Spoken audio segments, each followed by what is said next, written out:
The silence in the funeral home parking lot should have been respectful, but all I could hear was my sister-in-law Rachel's sharp voice cutting through the morning air as she stood blocking the entrance, telling me I wasn't welcome at my own husband's funeral. What she didn't know was that the security company she'd hired to keep me out, the catering service providing the reception, and even the funeral home itself all operated under contracts that required my personal approval, because I was the regional director who oversaw every major vendor in this county, and her fiancé Marcus had been sitting in my conference room just last week, nervously asking for time off to attend this very service. Preparing and narrating this type of story took us long efforts and hard work, so if you are enjoying the story, please consider subscribing to our channel. My name is Sarah Chen, and 3 days ago I lost the love of my life when my husband, Lieutenant Colonel James Morrison, died in a training accident at Fort Braxton. Today, I'm standing in a black dress outside Meadowbrook Funeral Home, being told by his family that my presence would be inappropriate and disrespectful to James's memory. They think I'm just the quiet civilian wife who never quite fit into their military family traditions, the woman who works some boring desk job and couldn't possibly understand their grief or their values. They have no idea that I spent 8 years in the Army before transitioning to civilian life, or that I currently oversee security operations for half the military installations in this region. The irony burns deeper than my grief. Rachel Morrison Fletcher, my late husband's sister, has positioned herself as the family spokesperson, deciding who gets to mourn James and who doesn't. Standing beside her is her mother, Margaret Morrison, James's stepmother who married his father when James was 15, and has spent the last 12 years treating me like an unwelcome addition to their perfect military family. Behind them, I can see James's father, Colonel David Morrison, in his dress uniform, the man who raised his son to believe that strength meant never showing weakness, never admitting mistakes, and never backing down from a fight. They've decided, I don't belong here because I've never been loud enough, never been military enough, never been their version of what a soldier's wife should be. What they don't know is that while they were planning this funeral and deciding to exclude me, I was coordinating with base commanders, Pentagon officials, and veteran organizations to ensure James received every honor he'd earned during his 15 years of service. I was the one who arranged for the honor guard, the one who approved the security protocols, the one who signed off on the logistics that will make this day possible. Rachel steps forward, her voice carrying the authority she thinks she has. Sarah, I know this is difficult, but James's family needs space to grieve properly. This is a military funeral with traditions you wouldn't understand. It's better if you say your goodbyes privately and let us handle the service. Her words sting not because they're cruel, but because they reveal how little she's ever bothered to know about who I really am or what I've accomplished. Margaret nods in agreement, her own voice taking on the patronizing tone I've learned to recognize over the years. Dear, we appreciate everything you meant to James, but today is about honoring his military service and his commitment to his country. We need to focus on his legacy as a soldier, and having civilian complications would just muddy that message. The casual way she reduces me to a civilian complication makes my chest tighten with a familiar mixture of hurt and anger. David Morrison speaks for the first time, his colonel's voice carrying the weight of assumed authority. Sarah, this isn't personal.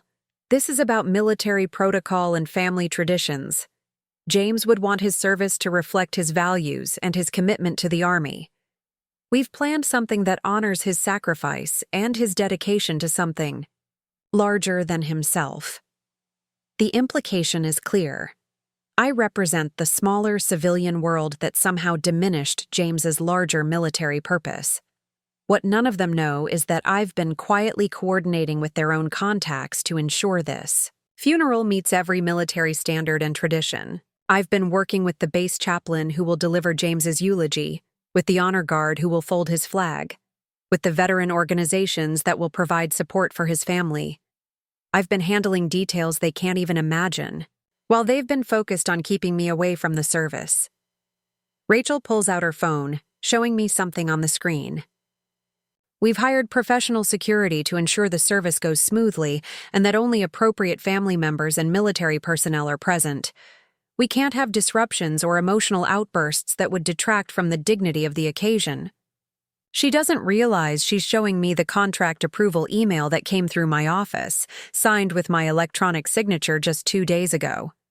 Standing behind the family group, I can see Marcus Thompson, Rachel's fiancé, looking uncomfortable and avoiding eye contact with me. He's a good man who works hard and treats Rachel well, but he has no idea that the woman his future in-laws are banning from this funeral is the same person who approved his security clearance, who signed his performance evaluations, and who will ultimately decide whether his contract gets renewed next quarter. He's wearing his dress uniform, probably trying to fit in with James's military family, unaware that his civilian boss is standing 20 feet away being treated like an unwelcome stranger.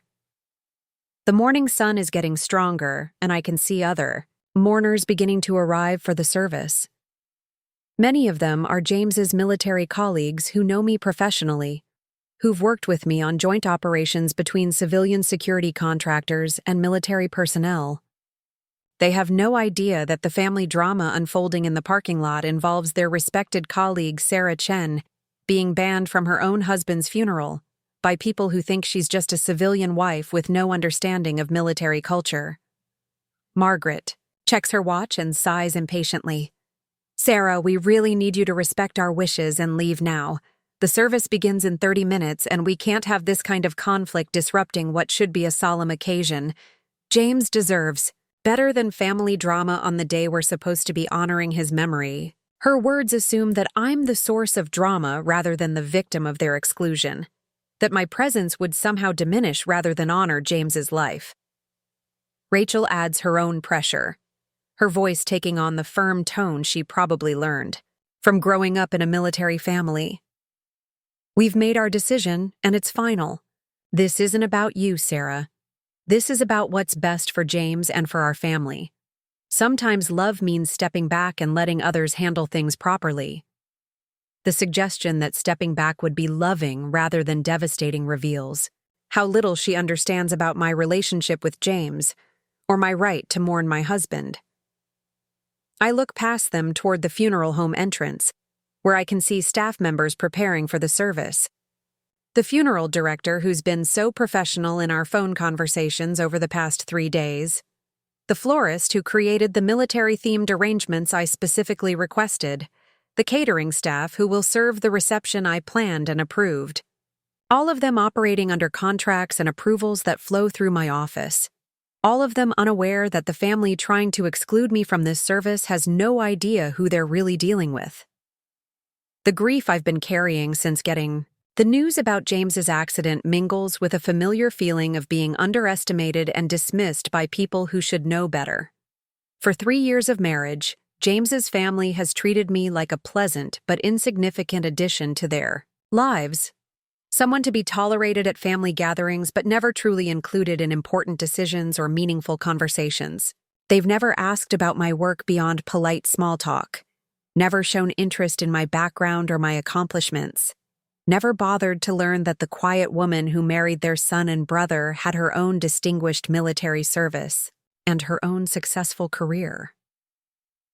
Today, their casual dismissal of me has escalated into something that feels like betrayal. They're not just excluding me from a family dinner or a holiday celebration.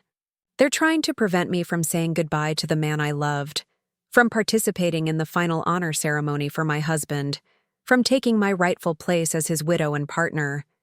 They're treating me like an obstacle to their grief rather than someone who shares that grief and deserves support and inclusion. As I stand in this parking lot, surrounded by people who think they know who I am and what I'm capable of, I'm making a decision that will change everything. I'm tired of being quiet and accommodating when it results in being treated poorly. I'm tired of hiding my accomplishments and my authority to make other people comfortable. And I'm definitely not going to let James's family prevent me from honoring my husband properly just because they've never bothered to learn who I really am. 3 years ago, when James first brought me home to meet his family, I was still transitioning. out of my 8-year military career and into the civilian security sector. I'd chosen to downplay my Army background during those early family gatherings, partly because I was still processing my own complicated feelings about leaving the service, and partly because I wanted James's family to get to know me as a person, rather than just another soldier in their already military-saturated lives. I introduced myself simply as Sarah, someone who worked in security coordination, and let them fill in the blanks with their own assumptions.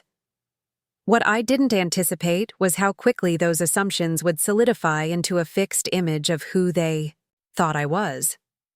Within months of our engagement, Margaret had categorized me as the quiet civilian girlfriend who would never quite understand military life the way a proper military spouse should. Rachel had decided I was sweet, but unremarkable, someone who would fade into the background of family gatherings and let the more dynamic personalities take center stage. David had concluded I was a typical civilian contractor, probably doing administrative work that supported the military without requiring any real understanding of strategy or operations. The truth was far more complicated. I'd enlisted in the Army straight out of college with a degree in international relations and a specialty in Middle Eastern languages. My Arabic and Farsi skills had fast-tracked me into intelligence work, where I'd spent 3 tours in Afghanistan and Iraq, coordinating between military units and civilian security contractors. I'd earned a Bronze Star for my work during a particularly dangerous extraction operation in Kandahar, where my language skills and cultural knowledge had prevented what could have been a diplomatic disaster involving local tribal leaders and American forces. When I decided to leave the Army after 8 years, it wasn't because I'd failed or couldn't handle the pressure. It was because I'd been recruited by Apex Security Solutions, a civilian firm that handled security coordination for military installations across the southeastern United States. My combination of military experience, language skills, and cultural expertise made me invaluable for managing the complex relationships between military bases and the civilian contractors who provided everything from food service to technical support. Within 2 years at Apex, I'd been promoted to regional director, overseeing security operations for 12 major military installations and managing a team of 43 security professionals. My job involved approving vendor contracts, coordinating security clearances, managing crisis response protocols, and serving as the primary civilian liaison for base commanders who needed to work with outside contractors. It was challenging, meaningful work that used every skill I'd developed during my military service while allowing me to build something new in the civilian world. But James's family never asked for details about my work beyond polite conversation. Starters. When Margaret inquired about my job at family dinners, she'd nod politely when I mentioned security coordination, and then quickly change the subject to something she found more interesting. When Rachel asked about my day at work, she'd listen for about 30 seconds before launching into stories about her own job as a high school English teacher, apparently assuming that my work couldn't possibly be as engaging or important as her classroom experiences. David was perhaps the most dismissive, though he disguised it as military courtesy. He'd thank me for my support of our military families, in a tone that suggested he saw me as a civilian auxiliary rather than someone with her own military background and current professional authority. When I tried to contribute to conversations about military policy or international relations, he'd smile indulgently and redirect the discussion to topics he thought would be more appropriate for someone with my limited understanding. James knew more about my work than his family did, but even he didn't fully grasp the scope of my responsibilities or the level of my authority. He knew I'd served in the Army and that I had an important job with a security firm, but he was focused on his own military career and often seemed to view my work as something that complemented his service rather than something significant in its own right. He was proud of me and supportive of my career, but he didn't fully understand that I was making decisions that affected thousands of people and managing budgets that exceeded many small companies' annual revenues. Part of this misunderstanding was my own fault. I'd grown up in a family where bragging about accomplishments was considered poor form, where competence was expected to speak for itself without needing constant promotion or explanation. My grandmother had taught me that truly confident people didn't need to prove their worth through loud declarations of their achievements, and my military training had reinforced the value of quiet professionalism over self-promotion. So when James's family made assumptions about my capabilities or my understanding of military culture, I didn't correct them aggressively. When Margaret explained military traditions to me as if I'd never encountered them before, I listened politely, rather than mentioning my own years of service. When David offered simplified explanations of military hierarchy and protocol, I nodded, appreciatively instead of revealing that I worked with colonels and generals on a regular basis. When Rachel described the challenges of supporting military families, I expressed sympathy rather than sharing my own experiences with deployment, stress, and military bureaucracy. This pattern of accommodation had seemed harmless enough during family barbecues and holiday celebrations. It was easier to let them maintain their comfortable assumptions than to constantly assert my credentials or challenge their perceptions. I told myself that their opinions didn't matter as long as James and I understood each other. That family. Harmony was more important than making sure everyone acknowledged my professional accomplishments. But the pattern had deeper consequences than I'd realized. Over 3 years of marriage, James's family had constructed an elaborate narrative about who I was and what role I played in their lives. In their minds, I was the civilian wife who needed their guidance to understand military culture, who required their protection from the harsher realities of military life, who should be grateful for their inclusion, rather than expecting equal treatment as a family member. They'd developed elaborate theories about why James had chosen me, usually centered around the idea that I provided a peaceful civilian retreat from the pressures of his military career. Margaret often spoke about how nice it must be for James to come home to someone who wasn't caught up in military politics or career ambitions. Rachel frequently commented on how refreshing it was that I didn't compete with James professionally or try to overshadow his achievements with my own. These comments had always bothered me, but I'd convinced myself that their intentions were good, even if their understanding was limited. I'd focused on building a strong marriage with James, rather than worrying about whether his family fully appreciated my background or my current responsibilities. I'd told myself that time would eventually reveal the depth of my capabilities, and that their respect would grow naturally as they got to know me better. The reality was that time had only reinforced their initial impressions rather than expanding them. 3 years of polite accommodation had convinced them that their assumptions were accurate, that I really was the quiet, unambitious civilian wife they'd imagined from the beginning. They'd interpreted my discretion as a lack of substance, my professionalism as a lack of personality, my respect for their opinions as confirmation that I had none of my own worth expressing. Even my relationship with Marcus Thompson, Rachel's fiancé, reflected this dynamic. I'd known Marcus professionally for 18 months, since his security firm had bid on a contract to provide technical support for 3 of the installations under my oversight. He was competent and reliable, the kind of contractor who completed assignments efficiently and maintained appropriate professional boundaries. Our interactions were always cordial and respectful, but strictly business-focused. Marcus had no idea that the Sarah Chen who approved his timesheets and evaluated his performance was the same Sarah who attended family gatherings as Rachel's future sister-in-law. In professional contexts, he knew me as the regional director who could make or break his company's relationship with major military contracts. At family events, he saw me as Rachel's quiet relative who worked somewhere in the security field, but didn't seem particularly important or influential. This compartmentalization of my identity had become so complete that I sometimes felt like I was living 2 completely different lives. At work, I was Director Chen, the person who briefed base commanders on security protocols and testified before congressional subcommittees about contractor oversight. At family gatherings, I was just Sarah, the civilian wife who listened more than she spoke and seemed content to let others take the lead in important conversations. The disconnect had become particularly obvious during recent family discussions about James's career advancement and our future plans. Margaret and Rachel had developed elaborate theories about how my civilian background might help James transition to civilian life eventually, as if my work experience was primarily valuable as a safety net for someone with more important military responsibilities. David had suggested that my security background might help me understand the challenges James faced, as if my own military experience was irrelevant compared to his ongoing service.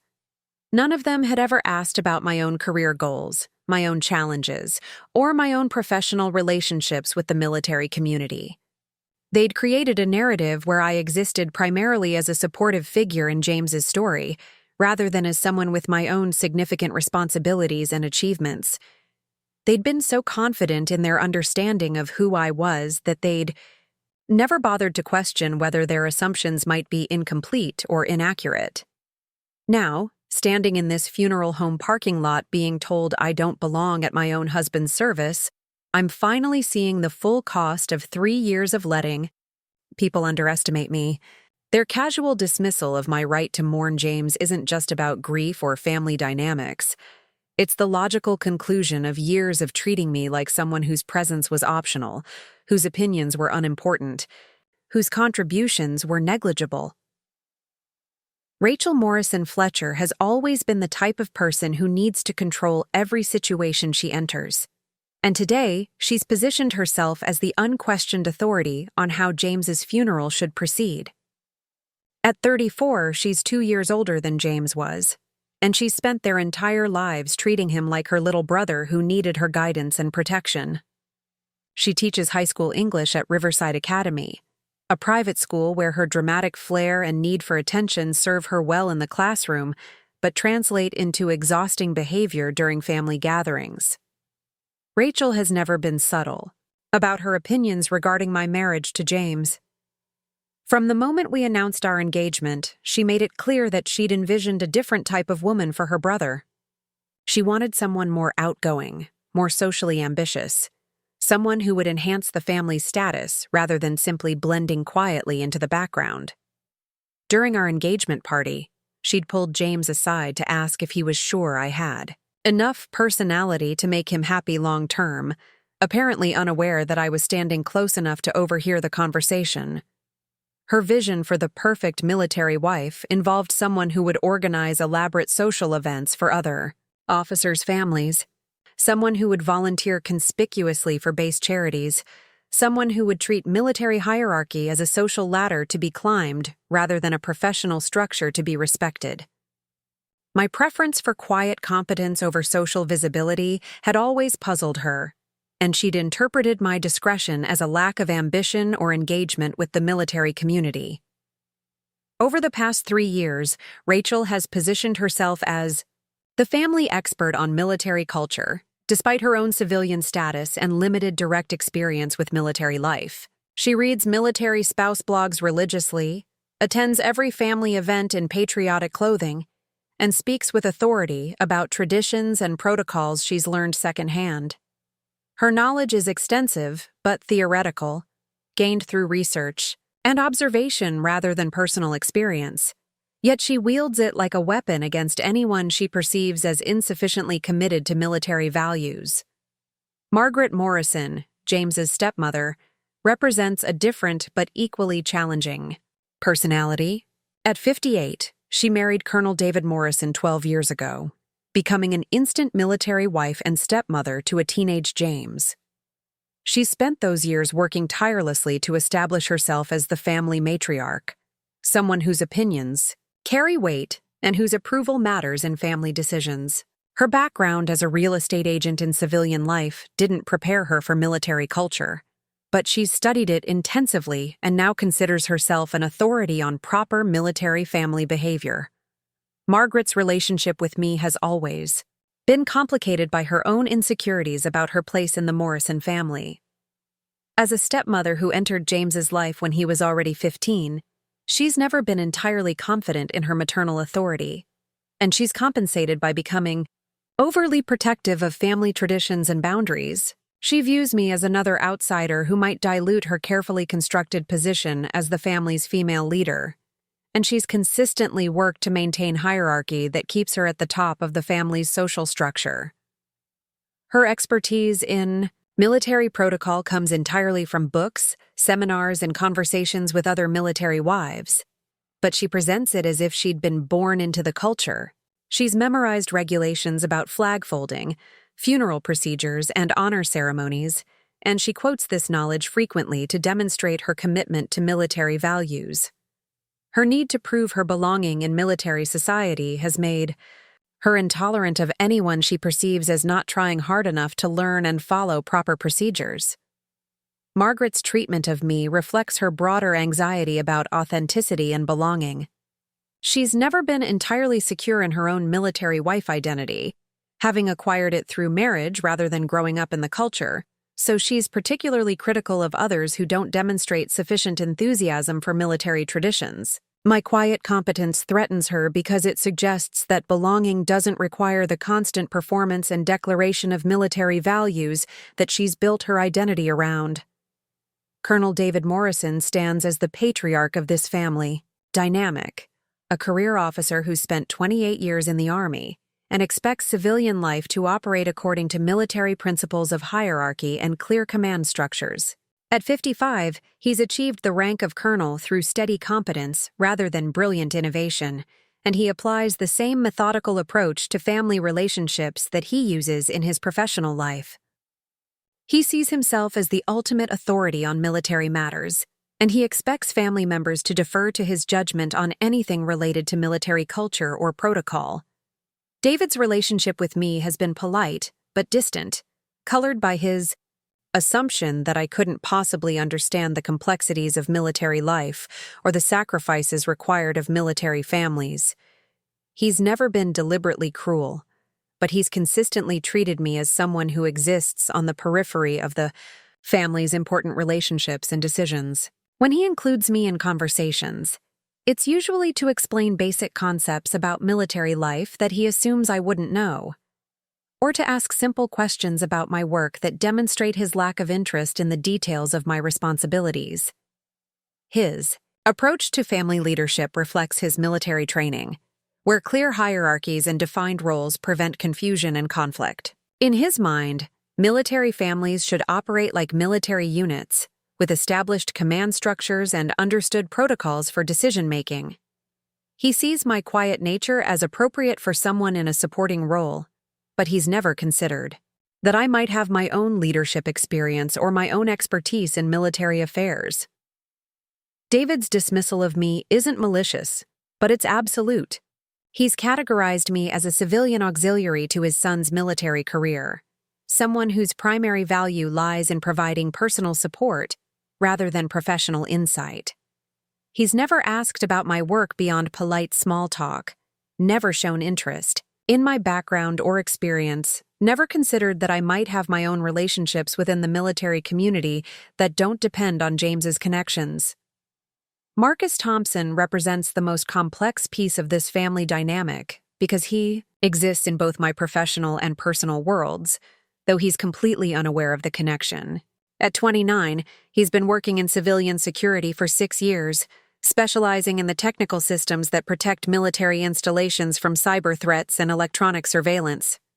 His company, Thompson Security Solutions, won a major contract 18 months ago to upgrade security systems at 3 installations under my oversight, and he's been the primary technician responsible for implementing those upgrades. Professionally, Marcus is competent and reliable, the kind of contractor who completes assignments efficiently and maintains appropriate boundaries with military personnel. He understands the importance of security clearances and protocol, and he's never given me any reason to question his judgment or his commitment to his work. Our interactions have always been cordial and professional, focused on project timelines, technical specifications, and compliance with military security requirements. In family settings, Marcus is clearly trying to fit into Rachel's military-adjacent social circle, wearing his dress uniform to appropriate events and speaking respectfully about military service and sacrifice. He's genuinely fond of Rachel and treats her well, though he sometimes seems overwhelmed by the intensity of her personality and her need to control social situations. He's polite to me during family gatherings, but our interactions are limited to basic social pleasantries since we have no apparent common ground for deeper conversation.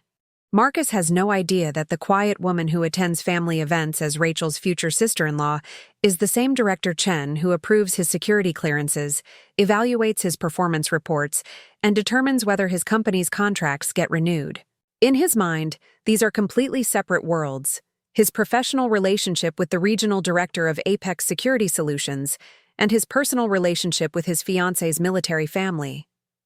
This separation has created some amusing moments during family gatherings when Marcus discusses his work challenges with the men in the family, describing demanding clients and difficult approval processes without realizing that I'm intimately familiar with the bureaucratic obstacles he's navigating. He's complained about regional directors who are too demanding about documentation, about approval processes that seem unnecessarily complex, about civilian oversight of military contractors that sometimes feels micromanaged. During these conversations, I've maintained my usual quiet demeanor, listening to his frustrations without revealing that I'm often the person responsible for the very policies and procedures he finds challenging. It's been an interesting window into how contractors perceive the oversight process, and his feedback has actually helped me refine some procedures to be more efficient without compromising security requirements. The irony of today's situation is that Marcus, the only person present who has direct professional experience with my actual authority and competence, is completely unaware that the woman his future in-laws are banning from the funeral is his boss. He knows Director Chen as someone whose approval he needs for major projects, someone who has the authority to make decisions that affect his career and his company's future. He knows me as Sarah, the quiet relative who works somewhere in security but doesn't seem particularly important or influential. These three family members have constructed an elaborate narrative about who I am and what role I should play in their lives, and they've become so invested in this narrative that they can't see evidence that contradicts their assumptions. They've decided that I'm the civilian wife who needs their guidance to understand military culture, who should be grateful for their inclusion rather than expecting equal treatment, who represents a peaceful retreat from military complexity rather than someone with my own significant responsibilities and expertise. Their confidence in their assessment of my character and capabilities has grown stronger over time rather than more nuanced. 3 years of polite family interactions have convinced them that they understand me completely, that their initial impressions were accurate and comprehensive. They've interpreted my professionalism as passivity, my discretion as lack of substance, my respect for their opinions as confirmation that I have no worthwhile perspectives of my own. Today, their comfortable assumptions are about to collide with reality in a way that will force them to confront everything they've believed about who I am and what I'm capable of. The quiet, unassuming woman they've been dismissing for 3 years is about to reveal herself as someone with far more authority and influence than they ever imagined possible.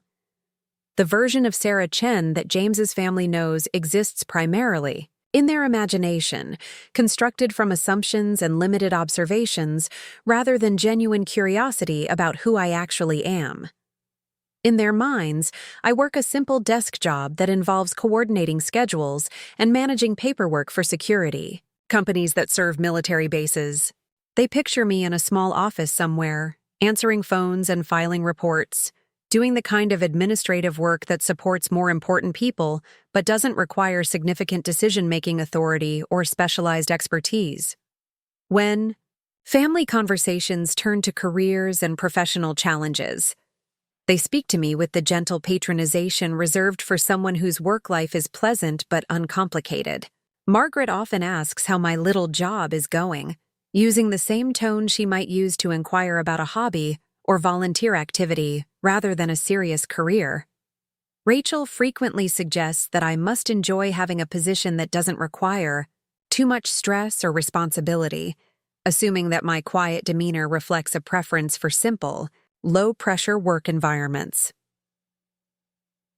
Their understanding of my daily routine involves what they imagine to be typical civilian contractor activities: attending meetings where I take notes rather than leading discussions, preparing reports that others will review and approve, coordinating between different departments without having authority over any of them. In their version of my professional life, I'm a helpful intermediary who facilitates communication between more important people, but doesn't make significant decisions myself. David has occasionally asked about my work with the kind of polite interest he might show toward any family member's civilian career, but his questions reveal his assumption that I handle routine administrative tasks rather than strategic operations. He's inquired about whether I enjoy working with military personnel, apparently imagining that my contact with service members involves scheduling appointments or processing routine paperwork rather than collaborating on security protocols and crisis management procedures. When I mention working with base commanders or Pentagon officials, they nod politely, but clearly assume I mean I coordinate their calendars or prepare briefing materials rather than participating in substantive policy discussions. The possibility that I might be the person briefing those officials rather than the person scheduling their briefings simply doesn't occur to them. Their mental model of civilian contractors doesn't include positions with genuine authority or influence over military operations. Their assumptions about my financial situation reflect the same limited understanding of my professional status. They know that James and I live comfortably in a nice house in an upscale neighborhood, but they attribute our lifestyle to James's military salary and benefits, rather than considering that I might be contributing significantly to our household income. When we've made major purchases or taken expensive vacations, they've praised James for his financial responsibility and career success, without wondering whether my income might be making those expenditures possible. Margaret has occasionally made comments about how nice it must be for me to have a husband who can provide financial security, allowing me to work in a field I enjoy rather than one that pays well. Her assumption is that my job is primarily personally fulfilling rather than financially rewarding, and that James's military career provides the stable foundation for our comfortable lifestyle. The possibility that I might earn more than James, or that my career might be more financially lucrative than his, has never entered their consideration. Rachel has expressed admiration for what she sees as my lack of career ambition, interpreting my quiet professionalism as evidence that I've found the perfect work-life balance by choosing a job that doesn't demand too much time or energy. She's told friends that she envies my ability to leave work at the office and focus on family relationships, apparently assuming that my job involves routine tasks that don't require evening calls, weekend emergencies, or extended travel for critical projects. Their mental picture of my military background is equally distorted by their assumptions about appropriate roles for women in the service. They know I served 8 years in the Army, but they've never asked for details about my rank, my assignments, or my responsibilities during that time. Based on my quiet personality and my current civilian position, they've concluded that I probably worked in administrative or support roles rather than in combat operations or intelligence gathering. When military topics arise in family conversations, they sometimes reference my service in passing, but always in ways that suggest they see it as different from and lesser than James's ongoing military career. David occasionally thanks me for my service with the same polite formality he might use toward any veteran, but he's never shown curiosity about what I actually did during my years in uniform, or how that experience might inform my current work with military contractors. Margaret has made several comments over the years about how difficult it must have been for me to adjust to civilian life after the military, apparently assuming that leaving the service was challenging because I'd grown, dependent on the structure and security it provided rather than because I'd been recruited away by a better opportunity. Her understanding of my transition out of the Army reflects her broader assumption that I prefer stability and routine over challenge and responsibility. Their version of my personality emphasizes traits they find comfortable and non-threatening: agreeableness, modesty, and contentment with a supporting rather than leading role in family dynamics. They see me as someone who prefers to listen rather than speak, who values harmony over conflict, who finds fulfillment in supporting others' success rather than pursuing ambitious goals of my own. These observations aren't entirely inaccurate, but they represent only a small portion of my actual character and capabilities. In family settings, I have generally chosen to ask questions rather than offer opinions, to express interest in others' experiences rather than sharing my own stories, to maintain peace rather than challenge perspectives I disagree with. This behavioral pattern has reinforced their assumption that I simply don't have strong opinions or interesting experiences to contribute to family discussions. They've interpreted my discretion as evidence of limited knowledge rather than professional confidentiality, my diplomacy as proof of passive personality rather than strategic communication skills.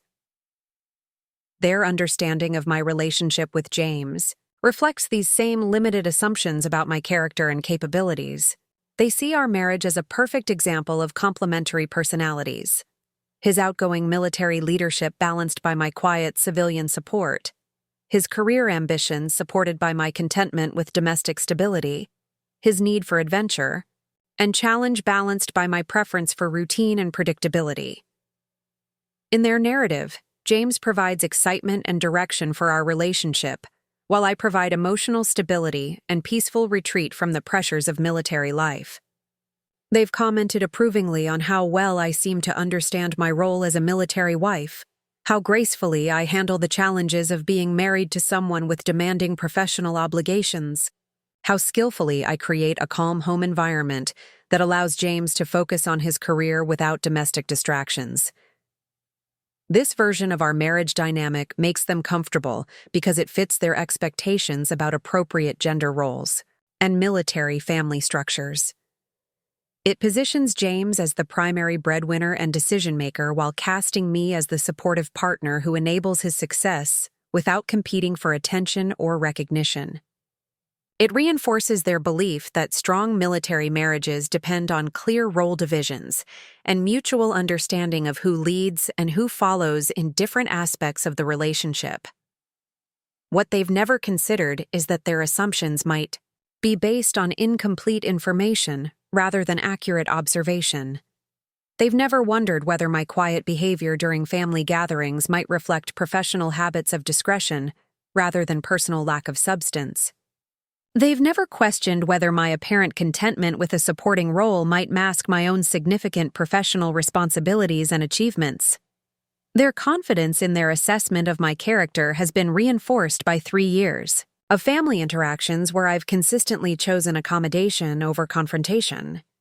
Every time I've listened politely to their explanations of military culture, rather than mentioning my own service experience, I've confirmed their belief that I need their guidance to understand military life. Every time I've expressed interest in their work and accomplishments rather than sharing my own professional challenges, I've reinforced their assumption that my career is less demanding and important than theirs. The cumulative effect of these interactions has created a version of me that exists primarily in their imagination. A pleasant, unambitious woman who found her perfect niche in a job that doesn't require too much responsibility, and a marriage that provides security without demanding equality. This imaginary Sarah is grateful for inclusion in military family traditions, content with a supporting role in important decisions, and appropriately humble about her limited understanding of military culture and values. Today, standing in this funeral home parking lot being told I don't belong at my own husband's memorial service, I'm seeing the full consequences of allowing people to maintain comfortable illusions about who I am and what I'm capable of. Their decision to exclude me isn't based on malicious intent, but on their genuine belief that I'm not important enough, knowledgeable enough, or military enough to participate appropriately in honoring James's service and sacrifice. Their version of me simply doesn't deserve equal treatment or consideration in family decisions because she hasn't earned it through significant accomplishments or demonstrated expertise. The quiet, unassuming civilian wife they've constructed in their minds is exactly the kind of person who should step aside gracefully when military families need to handle serious business according to proper protocols and traditions. The pattern of exclusion began subtly during our first year of marriage. so gradually that I initially dismissed each incident as a misunderstanding or an oversight, rather than recognizing it as part of a deliberate dynamic. The first time I noticed something was wrong was during James's promotion ceremony to Major, when Margaret organized what she called a family celebration dinner at an upscale steakhouse near the base. I only learned about the dinner when James mentioned it casually the day before, assuming I already knew about the plans his family had been making for weeks. When I expressed surprise that this was the first I'd heard of the celebration, Margaret laughed and said she'd been planning to call me but had been so busy coordinating with the important people that she'd simply forgotten to include me in the planning process. The guest list included James's military colleagues, their spouses, and several family friends from David's Army network. But somehow the detail of inviting James's actual wife had slipped through the cracks of Margaret's careful organization. At the dinner itself, I found myself seated at the far end of the table, separated from James by 6 other guests who were engaged in animated conversations about military politics and career advancement strategies. When I tried to contribute to discussions about deployment challenges or base operations, the conversations would pause politely for a moment before resuming as if I hadn't spoken. By the end of the evening, I felt like a spectator at my own husband's celebration, rather than a participant in honoring his achievement. Rachel's engagement party 6 months later provided another example of how family events somehow managed to minimize my presence without acknowledging they were doing so. She'd asked me to help with decorations and food preparation, tasks that kept me busy in the kitchen, while other family members and guests enjoyed cocktails and conversation in the main party areas. Every time I emerged from the kitchen to join the celebration, someone would mention another task that needed attention, ensuring that I spent most of the evening serving others rather than socializing as a family member. During the engagement toast, David delivered a lengthy speech about the importance of military families and the special bonds between people who understand the sacrifices required by service to country. He spoke eloquently about Rachel's future role as a military wife and her commitment to supporting Marcus's career in defense contracting. When he mentioned the family members present to celebrate this milestone, he referenced James's military achievements, Margaret's dedication to military family values, and even Marcus's contribution to national security through his civilian work. My name was never mentioned during the 15-minute toast, despite the fact that I was standing in the room holding a champagne glass like every other family member. The Christmas gathering that year escalated the pattern of exclusion to something that felt more deliberate and systematic. Margaret had organized what she called a military family traditions celebration, complete with historically accurate decorations and a formal dinner featuring foods that American soldiers would have, eaten during various wartime holidays. She'd researched military Christmas customs from different eras and created an elaborate educational experience designed to honor the sacrifice and service of military families throughout American history. The problem was that Margaret's version of military family traditions seemed to require extensive explanation and context that she provided to everyone except me. She spent significant time describing the historical significance of various customs to Rachel and Marcus, detailing the origins of specific military holiday rituals, and explaining how contemporary military families could honor their heritage through proper observance of these traditions. When I asked questions about the historical research she'd done or offered information about military holiday celebrations I'd experienced during my own service, she would smile politely and then redirect the conversation to someone else's questions or observations. The most painful moment came during gift exchange, when Margaret presented each family member with a personalized military-themed present that reflected their connection to military service. James received a custom shadow box for displaying his medals and commendations. David got a leather-bound collection of military leadership philosophy books. Rachel was given an elegant military spouse pin and a book about supporting military families. Marcus received a high-quality military surplus watch that Margaret had researched specifically for his interests in military history and technology. When it came time for my gift, Margaret handed me a generic scented candle set with a card that read, "For our favorite civilian family member." The gift itself wasn't expensive or thoughtless, but the message was clear. I was being categorized as an outsider to the military family identity that connected everyone else in the room. The fact that Margaret had spent weeks researching personalized gifts that reflected each person's military connection while giving me something that explicitly identified me as separate from that connection felt like a deliberate statement about my place in the family hierarchy. James's birthday celebration the following spring provided another opportunity for his family to demonstrate their talent for exclusion disguised as inclusion. Rachel had organized a surprise party at their local VFW hall, coordinating with James's military colleagues to create what she described as a proper military birthday celebration with the people who really understand him. She'd spent weeks planning activities and coordinating schedules, creating an event that would honor James's service while bringing together his most important professional and personal relationships. The invitation process revealed the same pattern. I'd begun to recognize from other family events. Rachel had personally contacted James's Army friends, his former commanding officers, and several colleagues from his current assignment.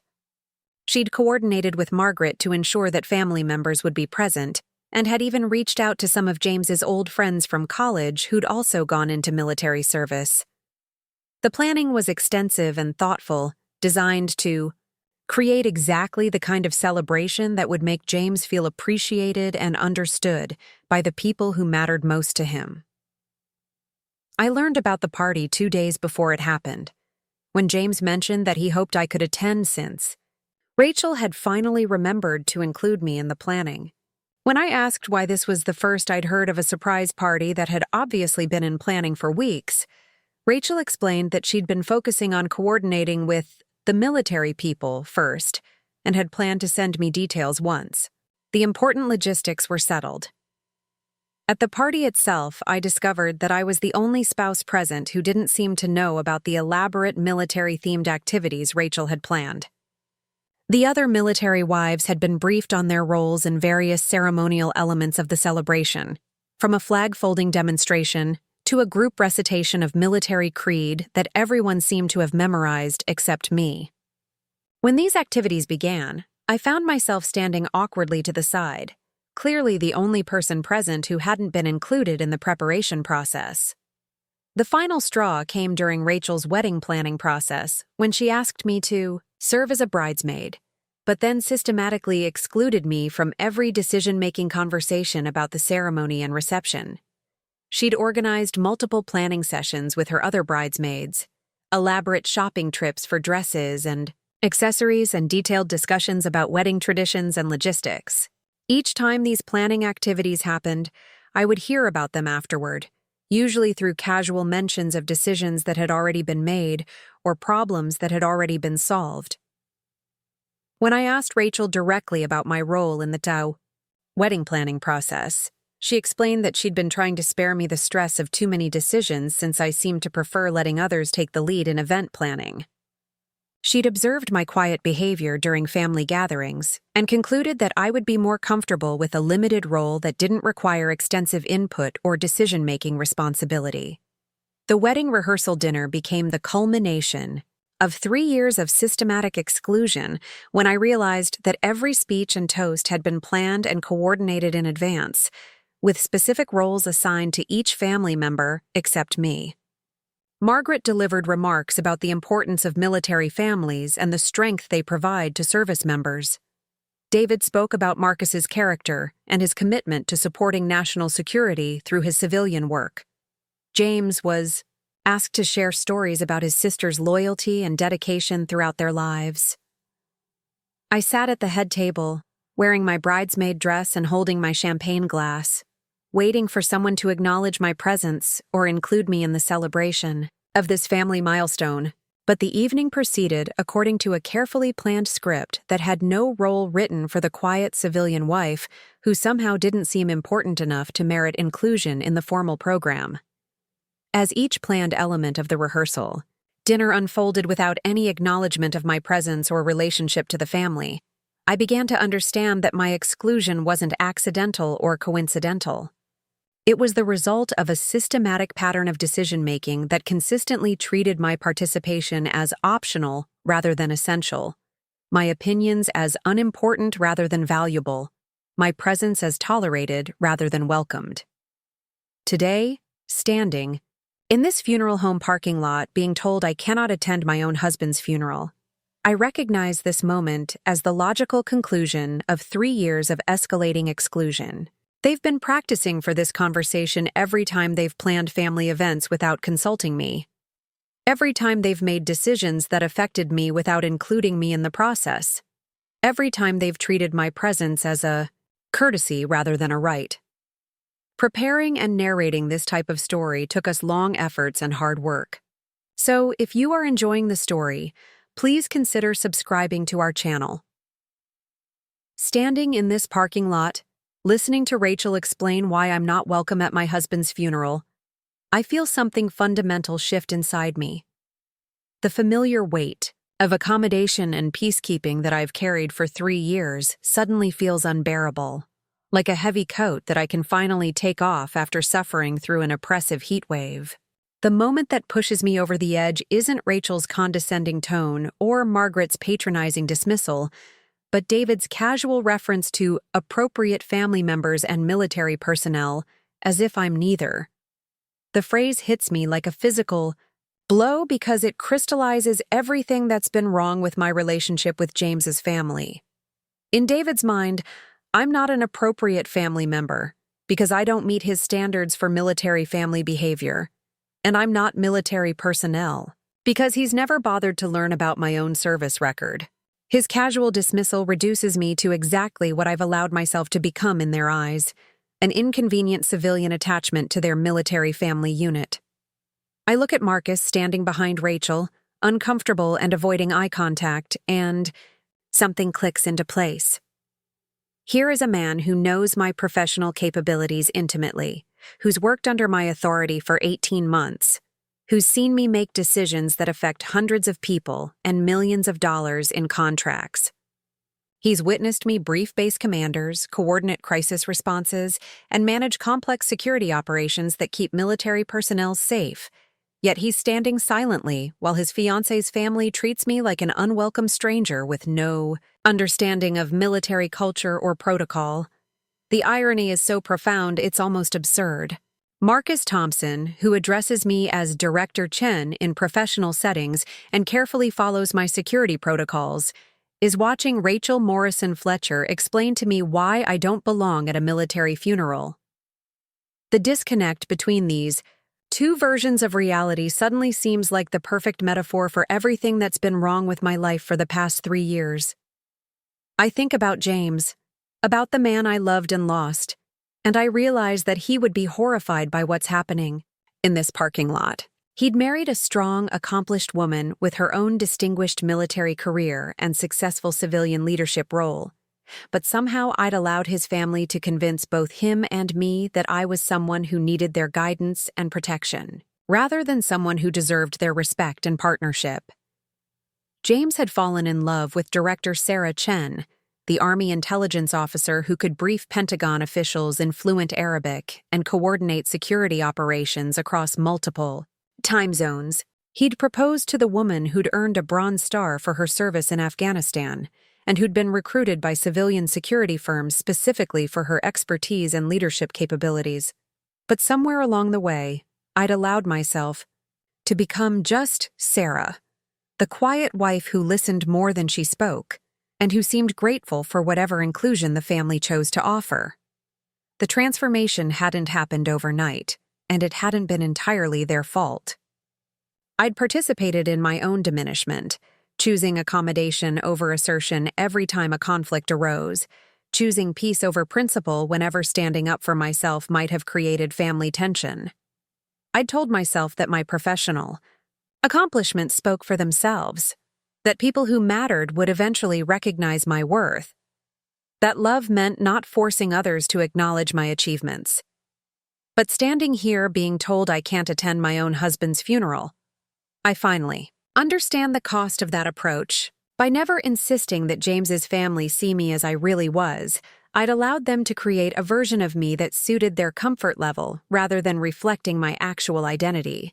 By never correcting their assumptions about my background or my current responsibilities, I'd enabled them to dismiss me as someone whose opinions and preferences didn't matter in family decisions. The grief I feel for James mingles with a deeper grief for the person I'd allowed myself to become in their presence. I'd spent 3 years hiding my light under a bushel, minimizing my accomplishments, downplaying my expertise, and accepting treatment that no one with my background and achievements should have tolerated. I'd convinced myself that humility was a virtue, but humility without self-respect had become self-erasure. Margaret checks her watch again, her impatience growing as she waits for me to accept their decision and leave quietly. She probably expects me to cry or plead or perhaps argue emotionally about my right to mourn my husband. What she doesn't expect is for me to stand straighter, square my shoulders, and speak with the quiet authority that I use when addressing security briefings or crisis management meetings. Rachel shifts uncomfortably as she notices the change in my demeanor, though she probably can't identify exactly what's different. She's accustomed to my accommodating responses to family decisions, my tendency to ask questions rather than make statements, my preference for listening rather than leading conversations. The woman who's about to speak isn't the Sarah she's used to managing and dismissing. David maintains his colonel's posture, confident in his authority and certain that his decision will be respected and implemented without further discussion. He's accustomed to giving orders that are followed, to making pronouncements that are accepted, to wielding the kind of institutional authority that doesn't require explanation or justification. He has no idea that he's about to encounter someone with her own institutional authority and her own experience with command decisions. Marcus continues to avoid eye contact, probably wishing he could be anywhere else rather than witnessing this family drama. He's a good man who treats Rachel well and works hard at his job, but he's clearly uncomfortable with conflict and uncertain about his role in family dynamics that don't directly involve him. He has no idea that his presence here is about to become the key to everything that happens next. I take a deep breath and feel the familiar calm that settles over me when I'm preparing to handle a crisis situation. It's the same mental shift that happens when I receive emergency calls about security breaches or when I need to brief base commanders about potential threats. My personal emotions recede into the background, replaced by the professional competence that served me well in much more challenging situations than dealing with difficult family members. For 3 years, I've been Sarah, the accommodating wife, the quiet civilian, the woman who seemed grateful for whatever inclusion James's family chose to offer. Today, they're about to meet Director Chen, the woman who manages security operations for 12 military installations, who's briefed congressional subcommittees on contractor oversight, who's coordinated crisis responses that have saved lives and protected national security interests. The decision crystallizes with perfect clarity. I'm done being underestimated. I'm done accepting treatment that diminishes my worth as a person and a professional. I'm done allowing people to maintain comfortable illusions about who I am when those illusions result in being excluded from my own husband's funeral. Most importantly, I'm done protecting other people's assumptions at the expense of my own dignity and self-respect.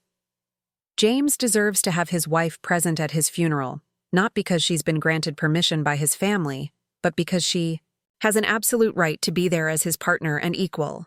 The woman who shared his life, supported his career, and loved him completely deserves to mourn him publicly and to participate in honoring his memory according to her own understanding of what he would have wanted.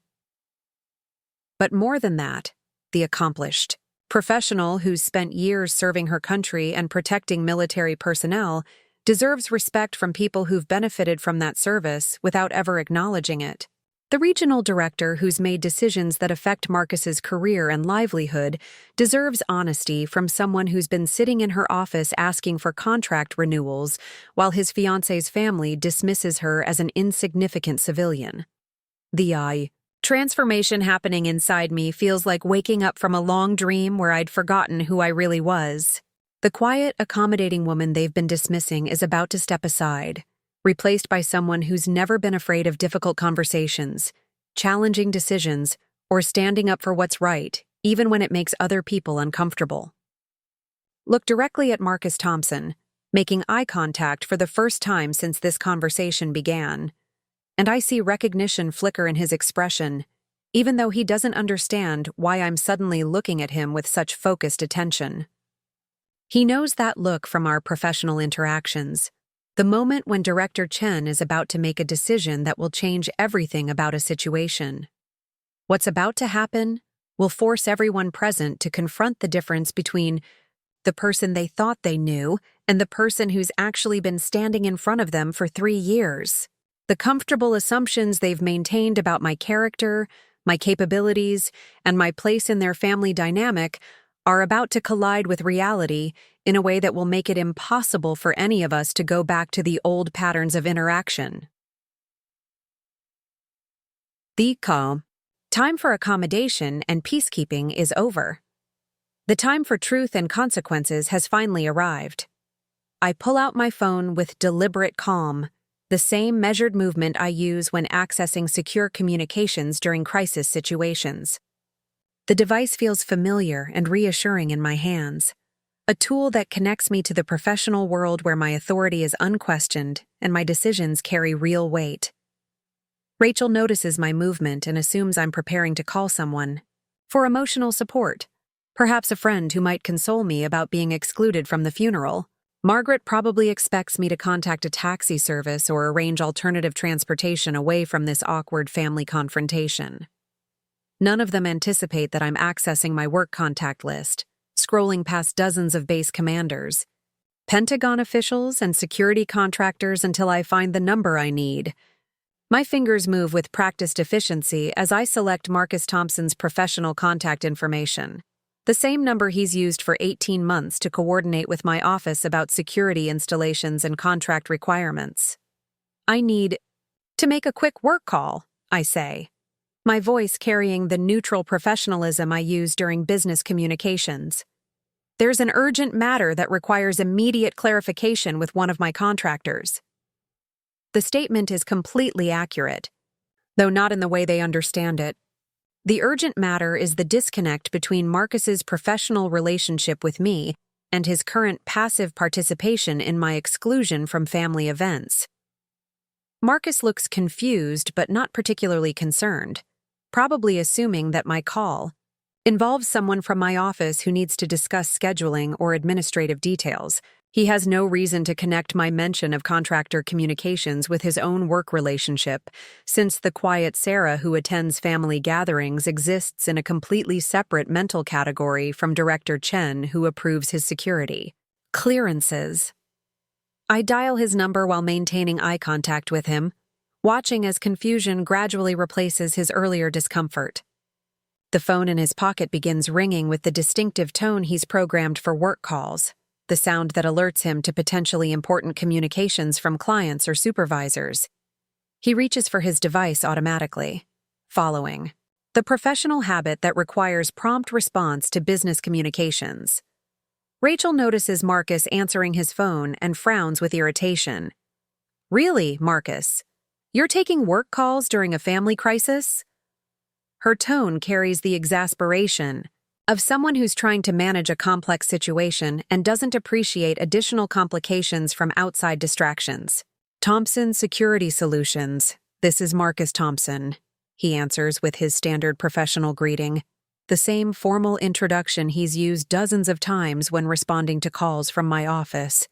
His voice carries the slight tension that always accompanies work communications during personal time. The awareness that business calls during off hours usually indicate urgent problems or important opportunities. "Marcus, this is Director Chen from Apex Security Solutions," I say, using the same authoritative tone I employ during all our professional interactions. "I'm calling about a situation that requires immediate clarification regarding your current contract status and your understanding of chain of command protocols. The effect is instantaneous and dramatic." Marcus's face goes completely white as he processes what he's hearing, his brain struggling to reconcile the familiar voice of his regional director with the impossible reality that she's standing 20 feet away from him in the funeral home parking lot. His eyes dart between his phone and my face, trying to understand how these two separate worlds have suddenly and impossibly collided. "Director Chen?" he stammers, his professional composure cracking as he struggles to process this unprecedented situation. "I'm sorry, I don't understand. Are you—" He stops speaking as the full implications begin to dawn on him, his expression shifting from confusion to growing horror as he realizes what's happening. Rachel stares at Marcus in bewilderment, clearly annoyed by his sudden lack of attention to the family crisis they're trying to resolve. "Marcus, hang up the phone. This isn't the time for work calls."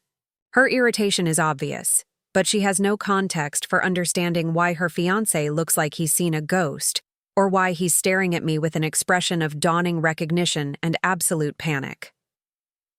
"Marcus," I continue in my calm professional voice, "I'm standing in the parking lot of Meadowbrook Funeral Home, where I've just been informed by your fiancé's family that I'm not welcome at my husband's funeral. I'm curious about your thoughts on this situation, given our professional relationship and your understanding of my background and qualifications." Margaret and David exchange confused glances, clearly unable to follow the conversation or understand why Marcus appears to be having some kind of professional crisis in the middle of their family discussion. They can hear my side of the phone conversation, but the context makes no sense to them since they have no idea that Marcus works under my supervision or that his security clearances depend on my approval.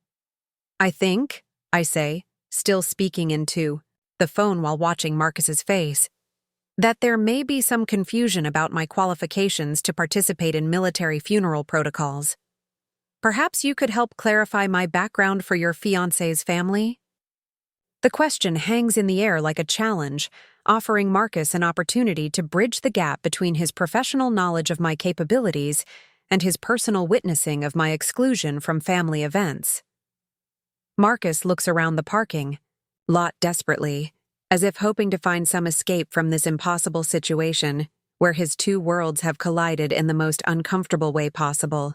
He knows he's about to be forced to choose between maintaining his comfortable silence about my professional identity and revealing information that will completely transform how his fiancé's family understands this entire situation.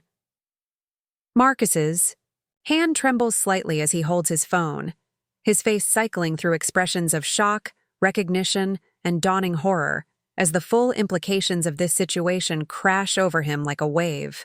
He looks from his phone to my face and back again, his professional training warring with his personal relationships as he realizes he's about to be forced into the most uncomfortable revelation of his career.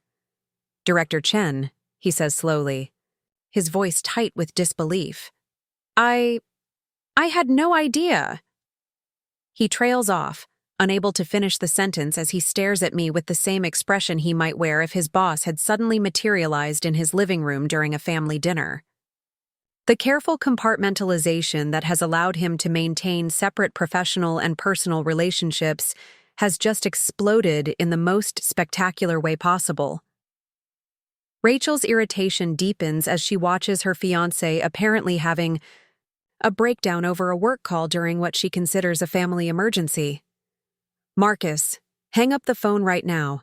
I don't care what work crisis is happening, but this is not the time." Her voice carries the sharp edge of someone who's already stressed about managing a difficult family situation and doesn't appreciate additional complications from outside sources.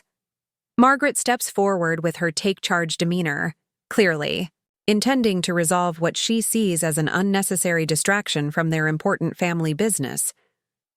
"Young man, surely whatever work issue you're dealing with can wait until after we've handled this family matter appropriately." Her tone carries the authority of someone accustomed to managing situations and ensuring that priorities remain properly ordered. "Actually," I say, still speaking into my phone but raising my voice slightly so everyone can hear both sides of the conversation clearly, I think this work issue is directly relevant to the family matter you're trying to resolve. Marcus, would you mind explaining to everyone present exactly what kind of work we do together?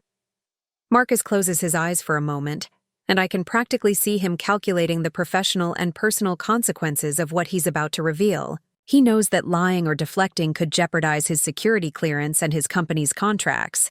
But he also knows that telling the truth will completely upend his fiancé's family dynamics in ways that might have lasting consequences for his personal relationships.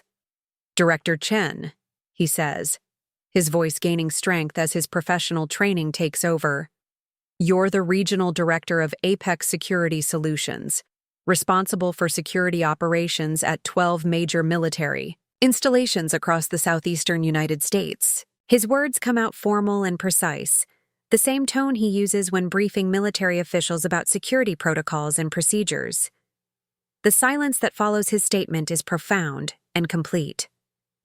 Rachel's mouth falls open as she processes what Marcus has just said, her brain struggling to connect the quiet woman she's been dismissing for 3 years with the title and responsibilities he's just described. Margaret's confident expression falters as she realizes that the family matter they're handling might be more complicated than she'd assumed. David straightens instinctively, his military bearing asserting itself as he begins to understand that someone with significant authority in military security operations has been standing in front of him while he's been explaining military protocol and appropriate family behavior. His colonel's training tells him to pay attention when regional directors are mentioned, even as his personal confusion struggles to process how this information relates to his son's civilian wife. Furthermore, Marcus continues, his voice growing, more confident as he settles into the familiar rhythm of professional reporting.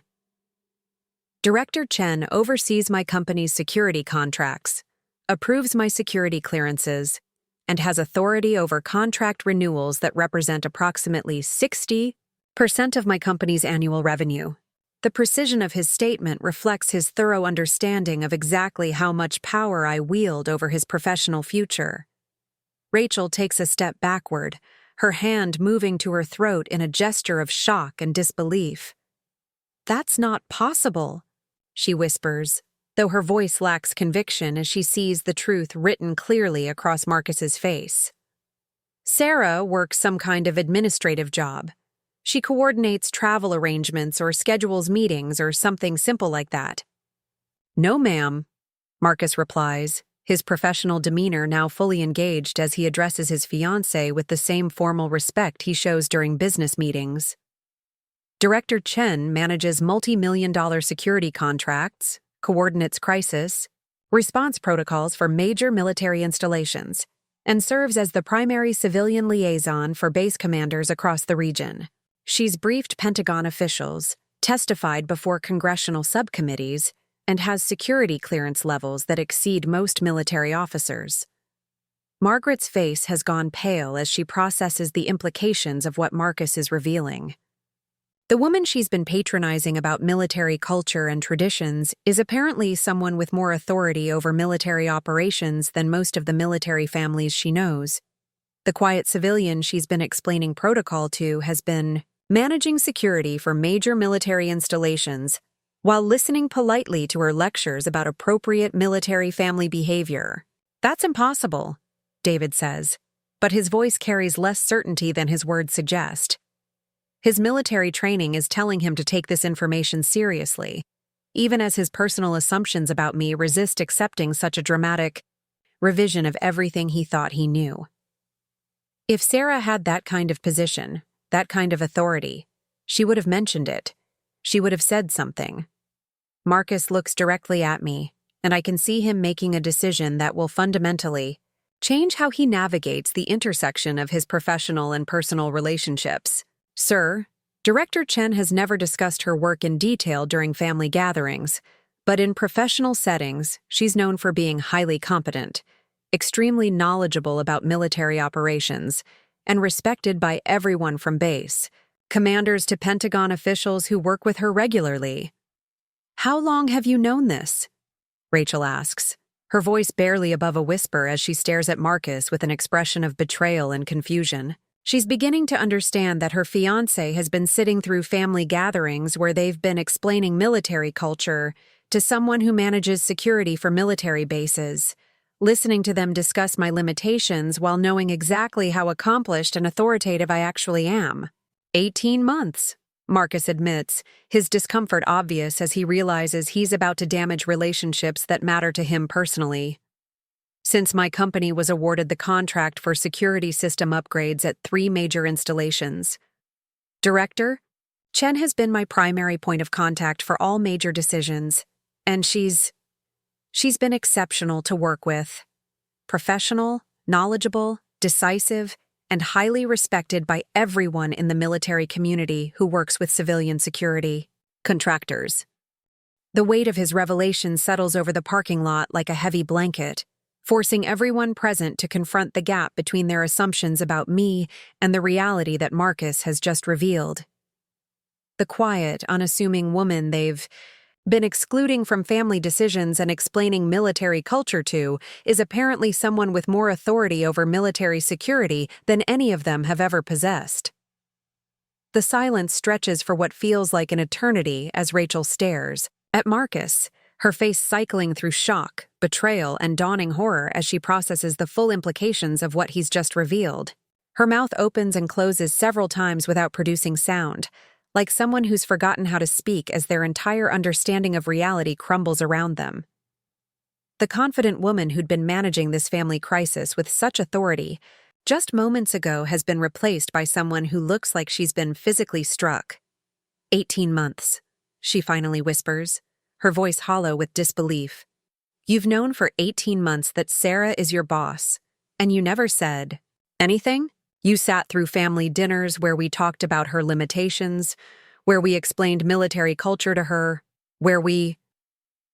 She stops, unable to finish the sentence as the full scope of their humiliation becomes clear.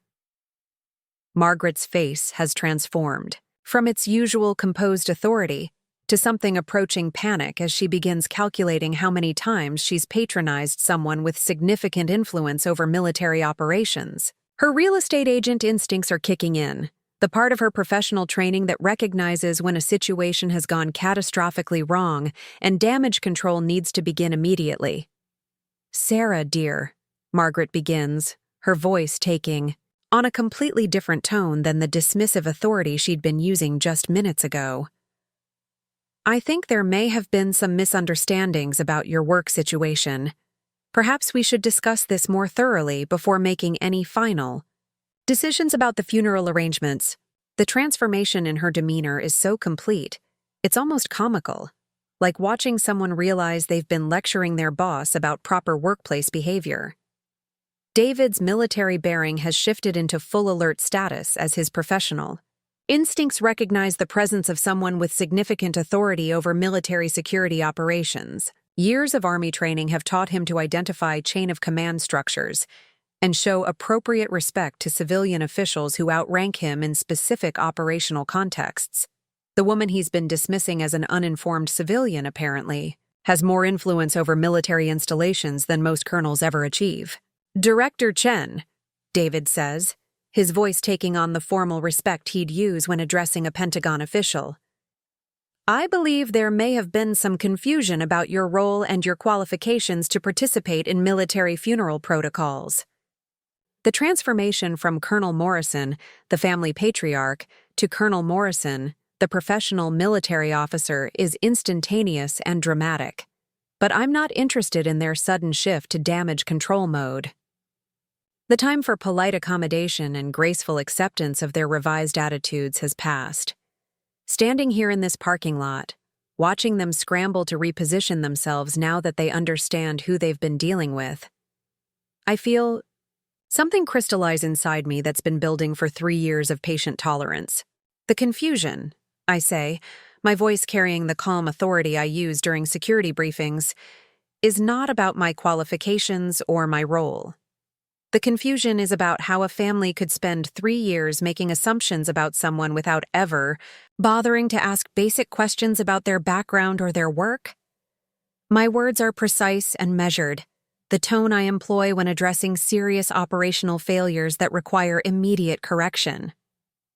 Rachel takes a step toward me, her earlier confidence completely evaporated as she realizes the magnitude of her miscalculation. Sarah, we had no idea. You never mentioned your military service. You never talked about your current position. You never corrected us when we…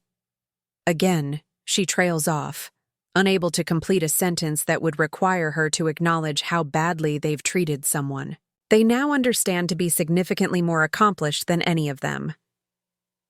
I never corrected you, I reply, because I was waiting for someone in James's family to show enough interest in my life to ask meaningful questions rather than making assumptions. I was waiting for someone to treat me like a person worth knowing rather than a problem to be managed. The disappointment in my voice is unmistakable, the sound of someone who's finally given up hope that others will choose curiosity over judgment. Marcus shifts uncomfortably, clearly recognizing that his passive participation in this family dynamic has contributed to the current crisis. He knows that every family gathering where he's remained silent while they discussed my limitations has been a betrayal of his professional knowledge about my capabilities. His discomfort is obvious, as he realizes he's been complicit in allowing someone he respects professionally to be treated poorly in personal settings. Ma'am, Marcus says, addressing me with the formal respect he uses during our professional interactions. I should have spoken up earlier. I should have corrected the misunderstandings about your background and your current responsibilities. I failed to bridge the gap between your professional and personal relationships, and I apologize for that failure.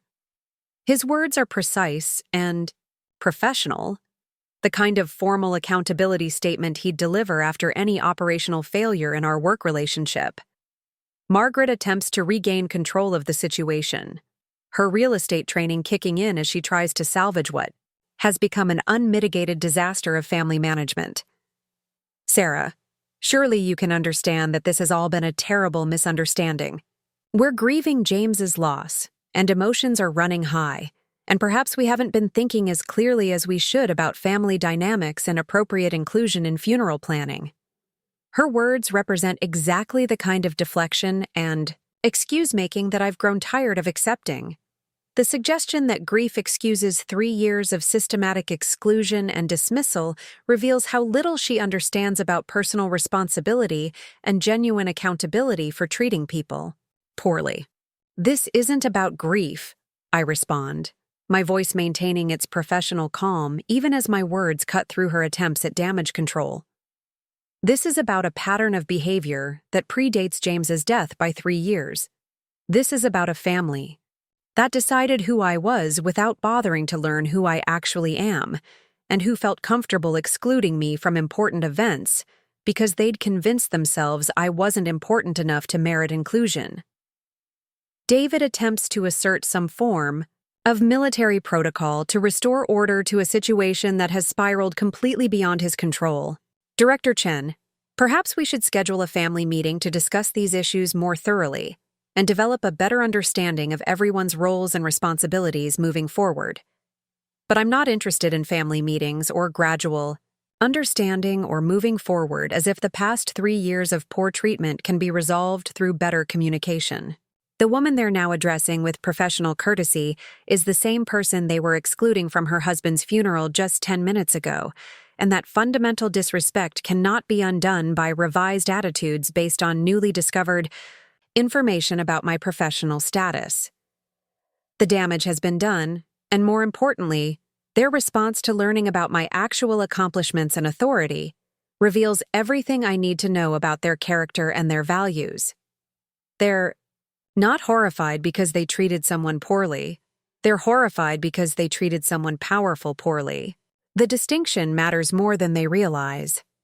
The fundamental issue at stake here isn't whether James's family now understands my professional qualifications or feels embarrassed about their previous assumptions. The issue is what their sudden change in attitude reveals about their character and their values when confronted with the consequences of treating someone poorly based on incomplete information. I watch them scramble to adjust their behavior now that they understand who they've been dealing with, and their response tells me everything I need to know about the sincerity of their regret. Rachel's transformation from confident family manager to apologetic damage controller is particularly revealing because it demonstrates how quickly she can alter her approach when circumstances change. The woman who was so certain about my inappropriateness for military funeral protocols just minutes ago is now desperately trying to find ways to include me that acknowledge my newly discovered status. Her shift isn't based on genuine remorse for treating me poorly, but on her recognition that she's been dismissing someone with significant authority and influence. Sarah, of course you should be involved in all the funeral planning decisions, Rachel says, her voice carrying a forced warmth that contrasts sharply with her earlier dismissive tone. We should have consulted you from the beginning about military protocol and appropriate honors for James. Your expertise would have been invaluable in ensuring we handle everything correctly. The irony of her sudden desire for my input on military matters she was explaining to me just moments ago is not lost on anyone present. Margaret's attempts at damage control reveal the same superficial understanding of what's gone wrong here.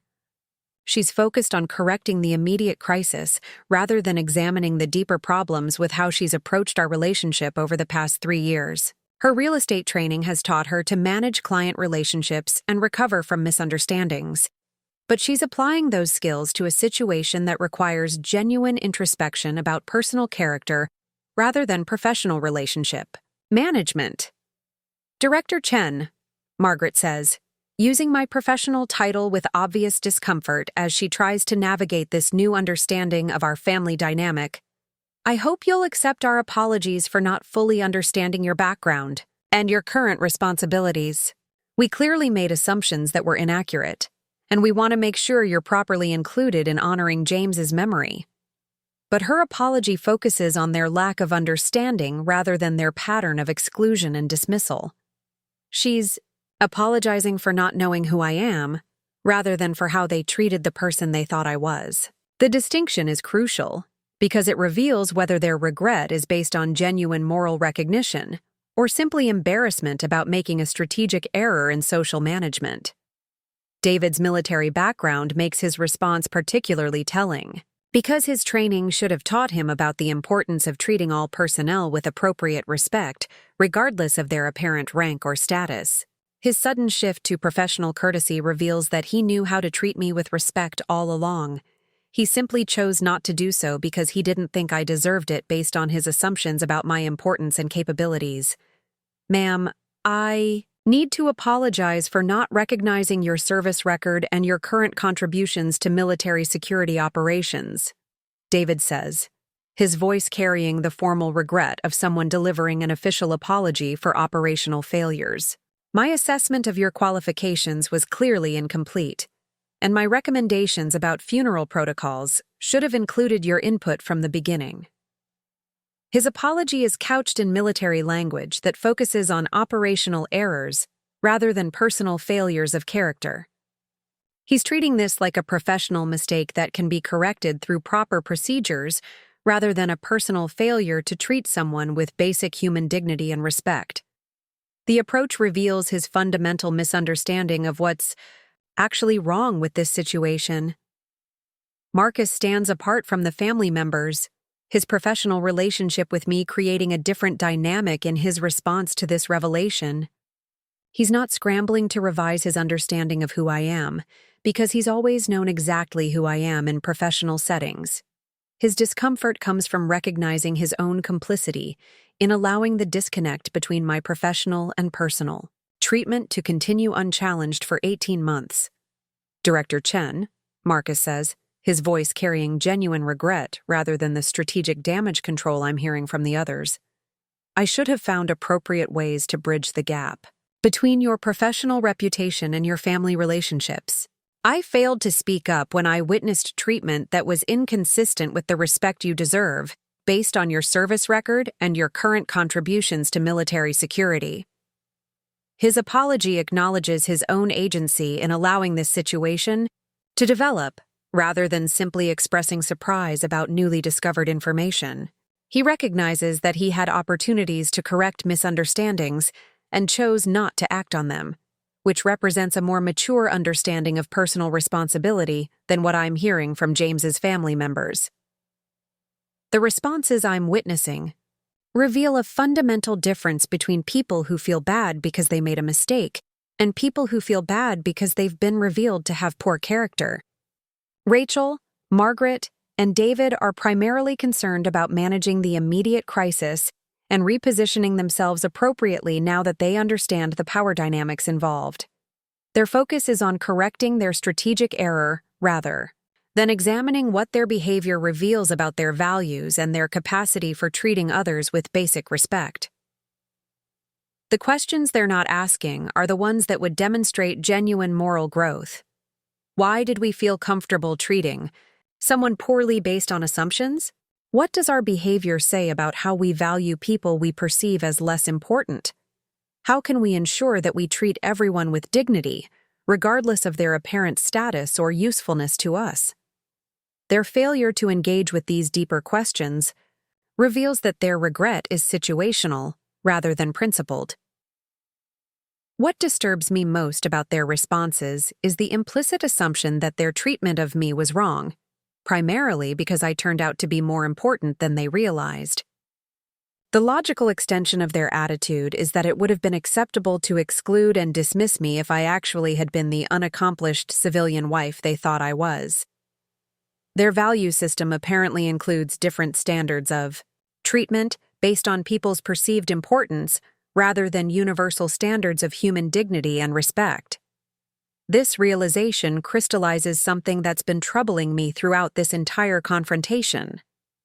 I'm not primarily upset because they failed to recognize my professional accomplishments or military service record.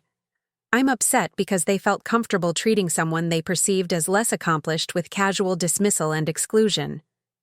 The woman they thought I was deserved better treatment than what they provided, regardless of her actual qualifications or capabilities. 6 months after James's funeral, I'm sitting in my office at Apex Security Solutions, reviewing quarterly reports when my assistant informs me that Rachel Morrison Fletcher has requested a meeting. The irony isn't lost on me that she's gone through official channels to schedule an appointment with Director Chen, using the same professional protocols that Marcus follows when he needs to discuss contract modifications or security clearances. The woman who once dismissed my work as some kind of administrative support role is now navigating my executive calendar system to request 15 minutes of my professional time.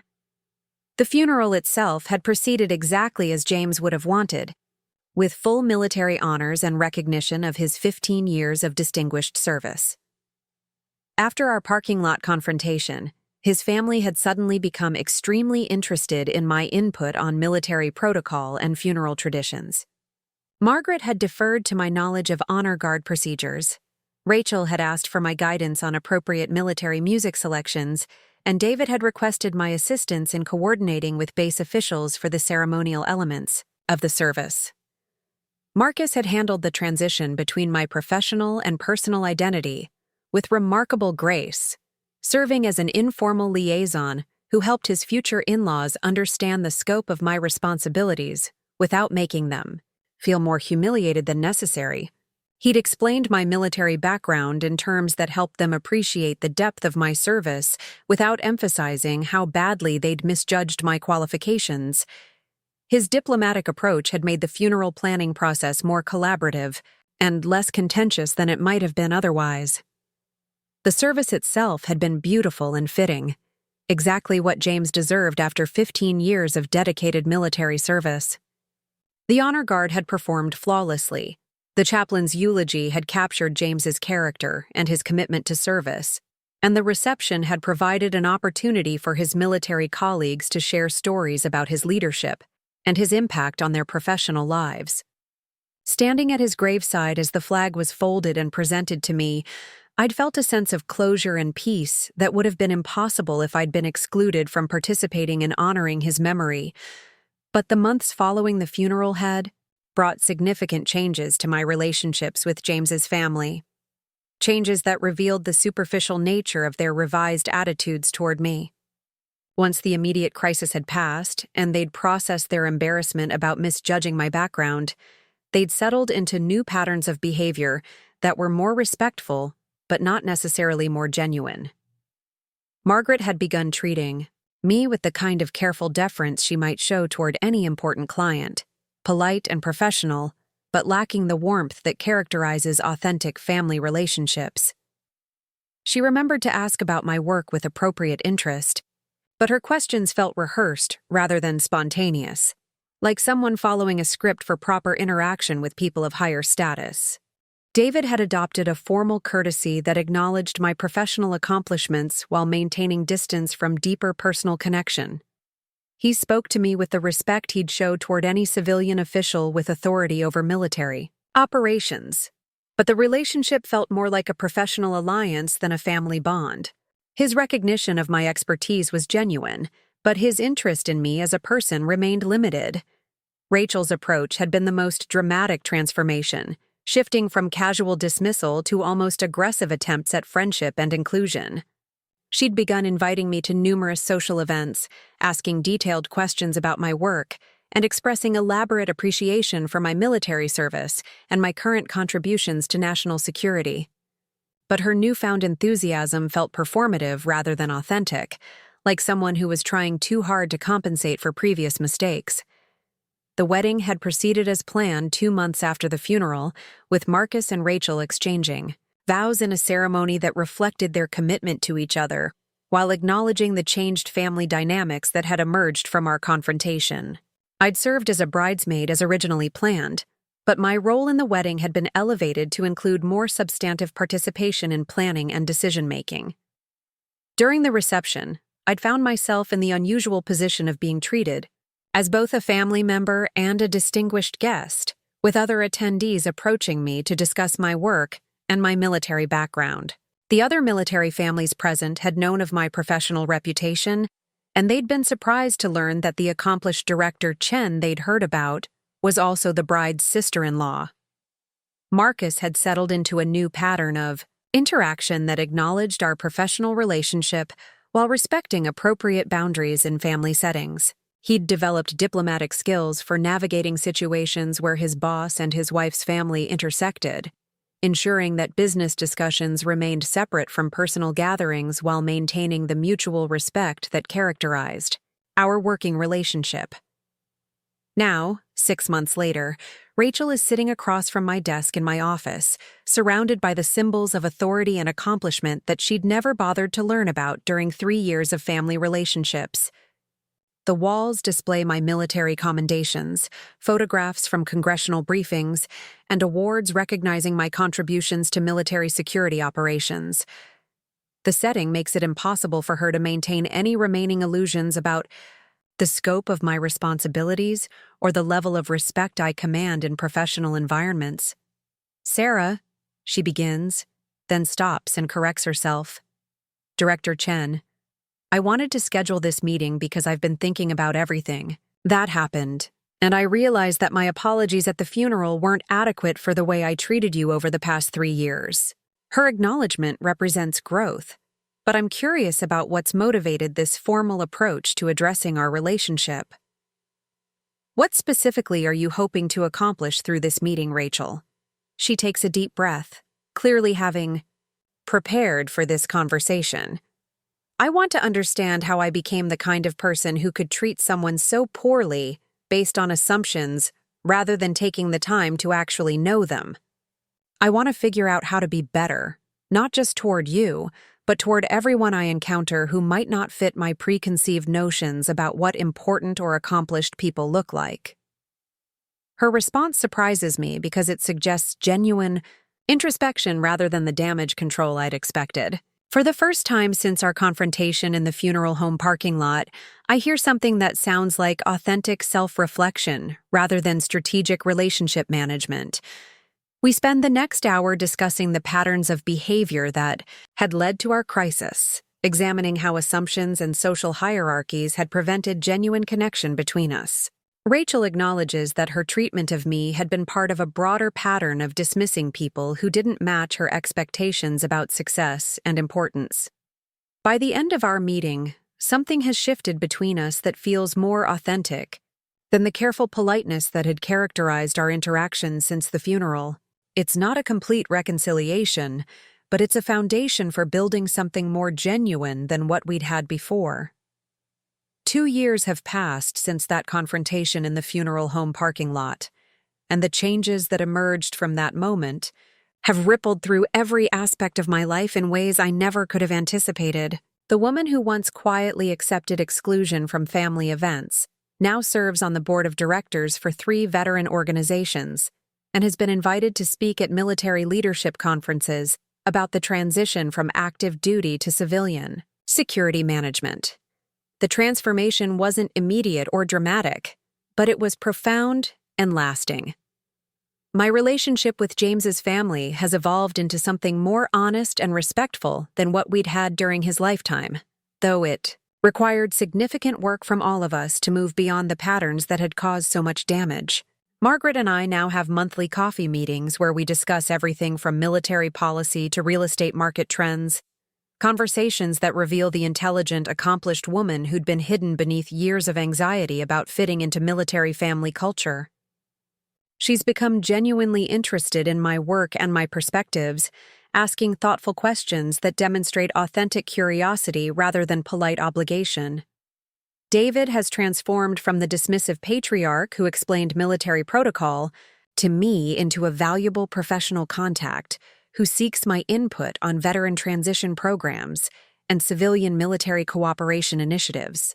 His recognition of my expertise is genuine and has led to collaborative projects that benefit both military personnel and civilian security operations. Our relationship now reflects mutual respect between professionals who share common goals, rather than the uncomfortable family dynamic that had characterized our earlier interactions. Rachel's journey has been the most dramatic of the 3, involving deep personal work to understand how she'd developed patterns of judgment and exclusion that went far beyond her treatment of me. She's become involved in diversity and inclusion training for military spouse organizations, using her experience with our family crisis as a teaching tool for helping others recognize their own unconscious biases and assumptions about people who don't fit conventional expectations. Marcus has been promoted twice since our parking lot revelation, partly due to his excellent work performance, but also because his diplomatic handling of our complex family professional situation demonstrated leadership qualities that impressed both military and civilian supervisors. His ability to navigate the intersection of personal and professional relationships has made him valuable for projects that require cooperation between different organizational cultures and communication styles. The most significant change, however, has been in my own approach to professional and personal relationships. The woman who once minimized her accomplishments to make others comfortable now speaks candidly about her military service and her current responsibilities. I've learned to set clear boundaries about respectful treatment while remaining open to genuine efforts at understanding and growth from people who've made mistakes in their interactions with me. This transformation became most apparent during a recent congressional hearing where I testified about best practices for civilian oversight of military contractor operations. As I sat at the witness table, fielding questions from senators and representatives about security protocols and budget management, I thought about the journey that had brought me to this moment of public recognition for expertise that I'd once kept carefully hidden from the people closest to me.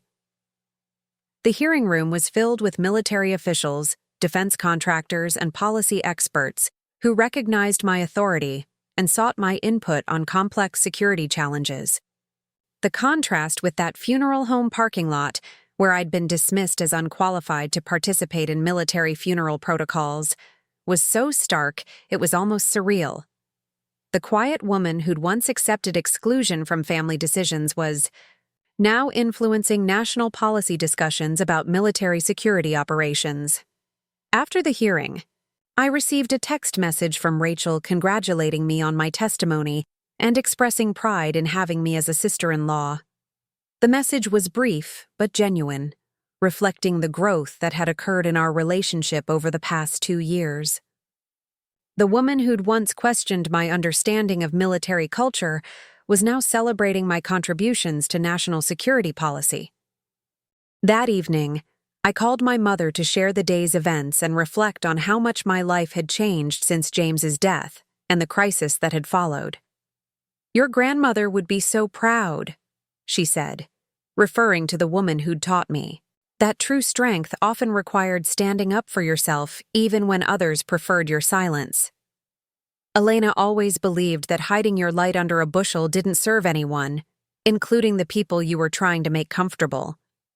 The conversation reminded me that the transformation I'd experienced wasn't just about demanding better treatment from others, but about accepting responsibility for presenting myself authentically in all my relationships. The woman who'd spent 3 years allowing people to maintain comfortable illusions about her capabilities had finally learned to insist on being seen and respected for who she actually was. My work at Apex Security Solutions has expanded to include international operations, requiring frequent travel to military installations and diplomatic facilities across multiple continents. The scope of my responsibilities has grown significantly, partly due to my proven expertise, but also because my willingness to speak up and take leadership roles has made me visible to senior officials who value decisive civilian oversight of military security operations. The house that James and I had shared has been transformed into a space that reflects my professional accomplishments and personal interests without hiding or minimizing either. The walls now display my military commendations alongside photographs from congressional briefings and awards recognizing my contributions to veteran organizations. Visitors immediately understand that they're in the home of someone with significant professional accomplishments and ongoing responsibilities. Looking back on that morning in the funeral home parking lot, I realized that the confrontation with James's family was a catalyst for changes that had been building for years. The woman, who finally stood up to their dismissive treatment, had always existed within me. She'd simply been waiting for a moment when remaining quiet and accommodating became more painful than demanding respect and recognition. The person I am today, confident in her expertise, clear about her boundaries, willing to speak up when she witnesses unfair treatment, is who I was always meant to be. The tragedy of James's death and the crisis with his family forced me to choose between continued self-diminishment and authentic self-representation. I chose authenticity, and that choice has shaped every aspect of my life since. The quiet woman, who once accepted exclusion from her husband's funeral, has become someone who ensures that other people are never dismissed or underestimated the way she once was. It's a transformation that honors both James's memory and my grandmother's lessons about the importance of standing up for yourself and others who deserve better treatment than what they're receiving. 3 years later, I received an unexpected invitation that brought everything full circle. The Pentagon had selected me to lead a new initiative coordinating security operations between civilian contractors and military installations worldwide. As I prepared for the announcement ceremony, I thought about the woman who'd once been banned from her husband's funeral for supposedly not understanding military culture. The ceremony was held at Arlington National Cemetery, with distinguished guests including base commanders, congressional representatives, and senior Pentagon officials. As I stepped to the podium to deliver my acceptance remarks, I spotted familiar faces in the audience. Margaret, David, and Rachel sat in the front row, their expressions filled with genuine pride rather than the superficial respect I'd once mistaken for acceptance. "This appointment represents more than professional recognition," I began, my voice carrying the authority I'd learned to embrace. "It honors every veteran who's transitioned to civilian leadership roles, every person who's been underestimated based on assumptions, and everyone who's had to fight for the respect they deserved." After the ceremony, Marcus approached me with a broad smile. "Director Chen," he said, using the title that had once revealed everything. "Congratulations on this incredible appointment. Rachel wanted me to tell you that she's incorporating your story into her diversity training programs. The lesson about looking beyond assumptions has resonated with hundreds of military spouses." As I stood among the headstones of Arlington, I felt James's presence and knew he would be proud of the woman I'd become, not despite the challenges his family had presented, but because of how I'd chosen to rise above them. The quiet woman who'd once been dismissed had found her voice, and that voice was now shaping national security policy. If this story of transformation and finding your voice inspired you, please subscribe to our channel. We share powerful stories of people who refused to accept less than they deserved, and your support helps us continue bringing these important lessons to light.